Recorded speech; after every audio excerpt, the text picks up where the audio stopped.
परम पूज्य गणनी आर्यका रत्न 105 श्री सुपार्श्वती माताजी मौन साधिका। ये संस्मरण अशोक कुमार जैन द्वारा लिखा गया है। सन 2003 में एक स्मारिका प्रकाशित की गई थी जिसका नाम है साधना के शिखर पर आर्यका सुपार्श्वती। ये संस्मरण उस स्मारिका में प्रकाशित की गई थी। आप सुन रहे हैं इस स्मारिका का ऑडियो रूपांतरण। नवीन जैन के निर्देशन में इस ऑडियो का निर्माण किया है यादगार लम्हे डॉक्यूमेंट्री मेकर ने। जगत वंदनिया, प्रातः वंदनिया, मौन की साधिका, महान तत्वज्ञानी, संयमाचार भूषिता शिरोमणि, महावीर स्वामी भगवान की चेलना, कुंद कुंद आचार्य की कुंदन, अध्यात्म जगत की अनमोल रत्न, साधना में सम्मेद शिखर, जिनका मुखमंडल निहारने से ऐसा प्रतीत होता है मानो सूर्य की सहस्त्र किरणों की आभा से अज्ञान के अंधकार का नाश हो गया, वह सारा भूमंडल ज्ञान की किरणों के प्रकाशमान हो गया। जिन्होंने अनंत निंदाओं, आपदाओं, परिशह, उपसर्ग व प्रशंसा का आज तक कोई उत्तर नहीं दिया, जिनका तप त्याग हिमालय की चोटी से भी ऊंचा है, जिनका ज्ञान सागर की गहराई से भी गहरा है, जिनके चरणों के दर्शन से चंदन सी शीतलता प्राप्त होती है, जिन्होंने कितनी ही कृतियाँ लिखी एवं विवश्रा अनुवाद लिखे हैं, जो इस भीड़ भरे संसार में आत्मोन्नति के साधन है। ऐसी महान विभूति, युग की दृष्टा, युग की चेता, साधना की शिखर, समाधि सम्राज्ञी, वात्सल्यता की साक्षात मूर्ति, समता की देवी, परम योगिनी, सरस्वती की भंडार, ज्ञानदीप का सूर्य जिनकी किरणें अज्ञान तिमिर की नाशक है, शांतिवीर की धरोहर, स्वाभिमानी परोपकारिणी, ऐसी गणनी आर्यका रत्न 105 श्री सुपार्श्वती माताजी के चरण कमल में त्रिकार नमोस्तु नमोस्तु नमोस्तु। पूज्य माताजी के बारे में लिखने के लिए शब्दों का अभाव है। अंत में मैं यही भावना भाता हूँ कि परम पूज्य माताजी का आशीर्वाद सदा हम सभी पर बना रहे। हम उनके बताए हुए मार्ग पर चलें, वह हमेशा यह उत्तम समाधि मरण का भाव रहे। इन्हीं शब्दों से अपनी लेखनी को विश्राम देता हूँ। सांवला रंग, मझोला कद, अनति स्थूल शरीर, चौड़ा ललाट, भीतर तक झांकती ऐनक धारण की हुई आँखें मानो सब कुछ कह रही हैं। हित मित प्रिय स्पष्ट बोल, संयमित चाल, सौम्य मुख मुद्रा, हमेशा आशीर्वाद देते हुए हाथ, समता को संपूर्ण रूप से अंगीकार किया हुआ मन और हंसता हुआ चेहरा, बस यही है उनका अंगन्यास। नंगे पाँव, लुचित सिर, धवल शटिका, मयूर पिच्छिका, कमंडल, यही है उनका वेश विन्यास। विषयाशा विरत, ज्ञान, ध्यान, जप तप में सदा निरत, करुणा सागर, पर दुख कातर, प्रवचन पटु, निःस्पृह, समता धैर्य विनय एवं सहिष्णुता की साकार मूर्ति, भद्र परिणामी, साहित्य सृजन में सदा रत, साधना में व्रज से भी कठोर, वात्सल्य में नवनीत से भी मृदु, आगमनिष्ठ, गुरु भक्ति परायण, प्रभावना प्रिय, आशीर्वाद के लिए सदा उठे हुए हाथ, वात्सल्य में माँ से भी अधिक, बस यही है उनका अंतराभास। आज पूजनीय माताजी के जन्म आदि का लेखा जोखा किसी एक के पास नहीं, अपितु संपूर्ण राष्ट्र समाज ने स्नेह व श्रद्धा से अंक में सुरक्षित है। यहाँ अब यह लिखता कब जन्म लिया, कहाँ लिया, वह जीवन की क्या धारा रही, जिसके बारे में बहुत लिखा जा चुका है। यहाँ इतना ही लिखना पर्याप्त होगा कि विश्व के मानचित्र में मेनसर गांव हमेशा के लिए अमर हो गया, जिसकी धरा पर देवी सरस्वती ने अपनी पहली किलकारी भरी व पांव रखा। हम सभी बहुत सौभाग्यशाली हैं कि माता जी का सानिध्य में प्राप्त हुआ व जिनके आशीर्वाद ने हमारे जीवन को सफल किया। कुछ घटनाएं संक्षिप्त में लिखने को मन कर रहा है।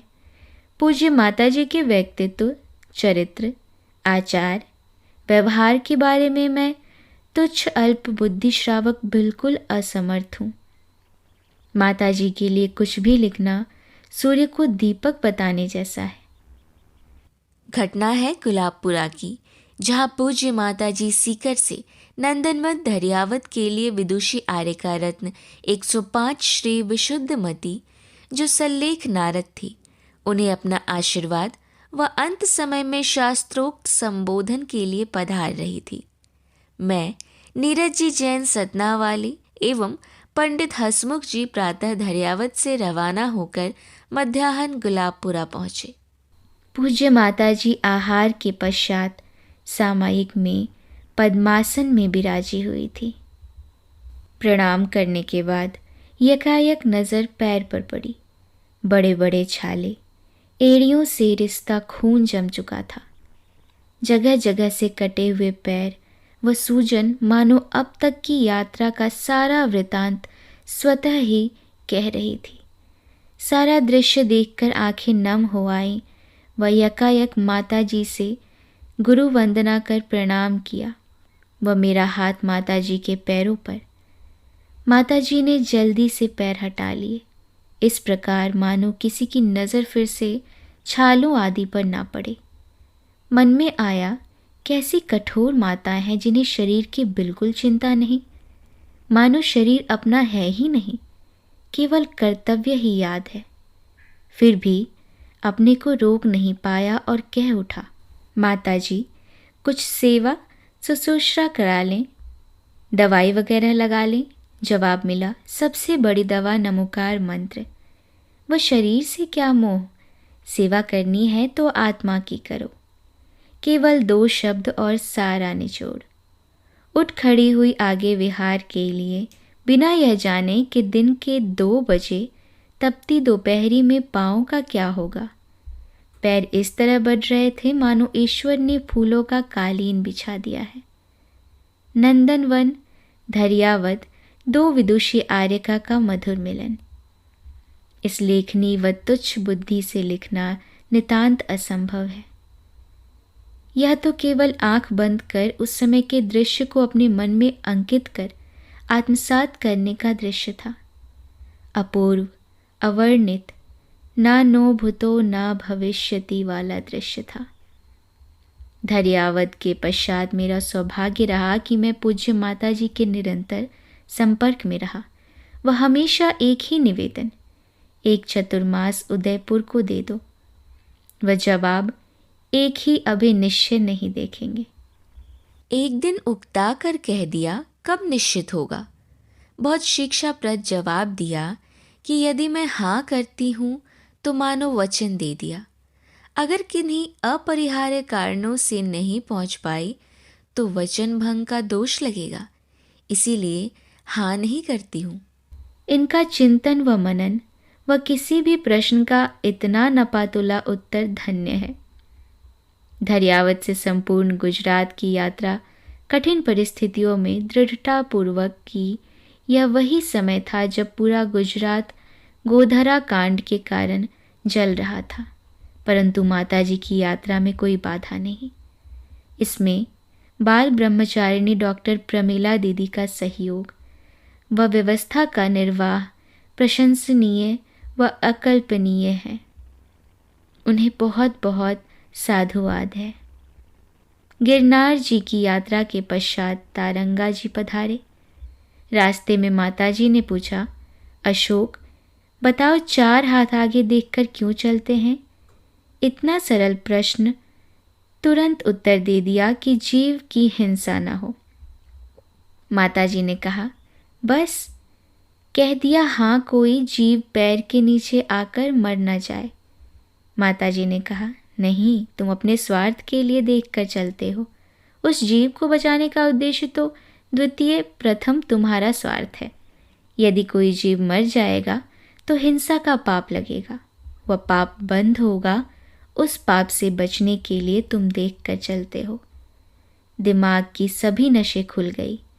वह विचार करने लगा कि सही है, हम सभी कार्य अपने स्वयं के स्वार्थ के लिए ही तो करते हैं, चाहे पूजा हो, स्वाध्यान हो, स्नान हो, आदि आदि। तारंगा जी में जब मंदिर के दर्शन कर लिए तो माताजी ने पूछा, दर्शन कर लिए? हमने कहा हाँ। माताजी, किसके किए? भगवान के। क्या देखा? हमने भगवान के नाम जो याद थे बता दिए। माताजी ने कहा, तुम लोग दर्शन नहीं करते हो, केवल नमस्कार करके चले आते हो। चलो मैं करवाती हूँ। माताजी के साथ फिर से मंदिर गए। पूज्य माताजी ने फिर एक एक मूर्ति का विश्लेषण देना प्रारंभ किया तो लगा कि अब तक वास्तव में दर्शन कभी किए ही नहीं हैं, केवल औपचारिकता का ही निर्णय किया है। उदाहरणार्थ माताजी ने कहा, मूर्ति के हर अंग का सूक्ष्म अवलोकन करो, फिर उसमें अपने आप को निहारो और यह भावना भाओ कि मैं भी ऐसा कब होऊंगा। अपने सारे दुखों को याद करो, न प्रायश्चित करो। थोड़े से शब्दों में इतना सुंदर वर्णन किया कि गागर में सागर वाली युक्ति चरितार्थ हुई। तारंगा से हिम्मत कर केशरिया जी होते हुए पूज्य माता जी ने उदयपुर में चातुर्मास के लिए प्रवेश किया। आचार्य 108 श्री वर्धमान सागर जी का भी चातुर्मास उदयपुर निश्चित हो गया था। उनका प्रवेश पहले हो गया था। माताजी ने चातुर्मास में तत्वार्थ सूत्र का प्रवचन व विवेचन किया। उसे जिसने भी सुना मुख से केवल एक ही शब्द निकला, विलक्षण, अद्भुत, अविश्वसनीय। बिना किसी पुस्तक का सहारा लिए 4 घंटे नित्य 10 दिनों तक एक एक श्लोक शब्द का विवेचन अलग अलग ग्रंथों से टिकाएं लेकर करना अपने आप में विलक्षण स्मृति का ही द्योतक है। ऐसा लगता था मानो साक्षात सरस्वती ही माताजी के कंठ में आकर विराजमान हो गई। उसके पश्चात भी सागर धर्मामृत, पुरुषार्थ सिद्ध उपाय, पूजा पाठ, अभिषेक आदि का अध्ययन किया। जब भी माताजी बोलती थी तो देवी सरस्वती का ही बिंब प्रतीत होता था। मैं अपने आप को उन सौभाग्यशाली श्रावकों में मानता हूँ जिन्हें माताजी के मुखारबिंद से प्रवचन का लाभ प्राप्त हुआ है। पूज्य माताजी ज्ञान, समता, चारित्र, सहिष्णुता, आगमनिष्ठ, त्याग, तपस्या, वात्सल्यता की साक्षात मूर्ति है। किसी भी आगमनिष्ठ प्रश्न का उत्तर शास्त्रों के आधार पर पूर्ण संतुष्टि से तुरंत दे देना। वर्तमान समय में ऐसी आर्यका का सानिध्य प्राप्त होना ही अनंत पुण्य का फल है। आर्यका मनोज्ञमती माता जी की समाधि का एक एक दृश्य मानस पटल पर अंकित है। किस प्रकार माता जी उनको संबोधन देकर स्वयं की आत्मा में लीन करती थी। वह अंतिम समय में भी आर्यका मनोज्ञमती माता जी की पूर्ण चेतना रहना, समस्त ही धार्मिक क्रियाएं करना, अभिषेक देखना, आचार्य वंदना आदि करना, यह सब पूज्य माता जी के पूर्ण समर्पण व संबोधन का ही प्रभाव था। पूज्य माता जी के बारे में लिखने के लिए शब्दों का अभाव है।